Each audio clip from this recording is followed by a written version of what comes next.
What is this? Some kind of Stonehenge?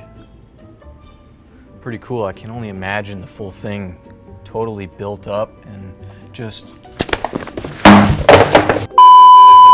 Hey guys, it's me. It's your boy Tony, your friendly neighborhood Mutoh product manager here. In this video, I'll be going over the different types of dye sublimation transfer papers and how I would choose the right one for the job. Full disclosure, the contents of this video are going to assume you already know a thing or two about what dye sub is and how it works. If you aren't at that level yet, I don't know, read a book or something. The first thing I want to talk about is the weight of the paper. We're not talking about weight in the sense of stepping on the scale in the morning and feeling the utter dread and sadness and anger, slight confusion at the poor life choices that I've made. This weight is really about the thickness of the paper, measured in GSM or grams per square meter. The higher the GSM number, the higher the weight. There are distinct advantages and disadvantages to choosing either a lightweight or a heavier duty transfer paper.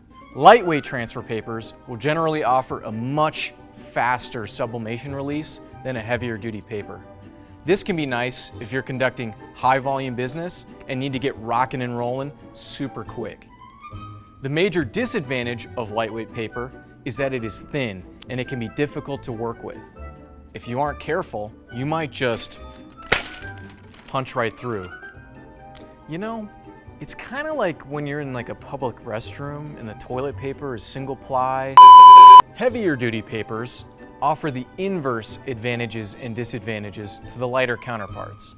They are typically a slower release, which can sometimes be a good thing when considering topics like color and ink density, but can potentially make or break your productivity.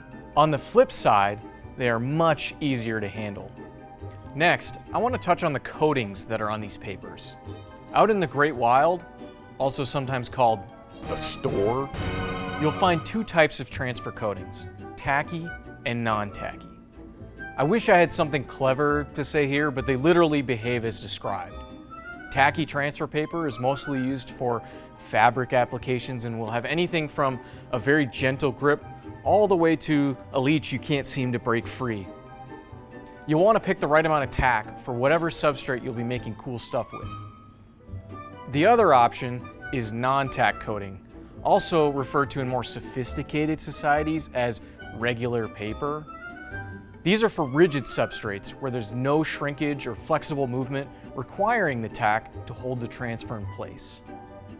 You can use non-tacky on fabric applications, but that may require some additional things like heat taping and pre-pressing, so you'll have to consult your local guidebook for more information.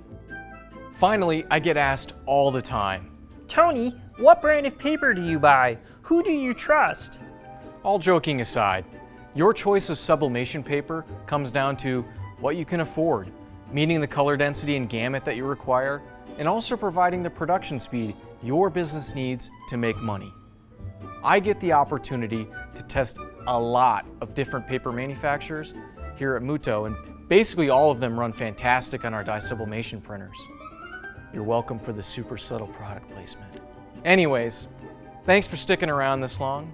Maybe you learned a thing or two, maybe you didn't. I just work here. If you're looking to get into the dye sublimation game and want the premier choice of printers, check us out at mutoh.com or on most social media platforms.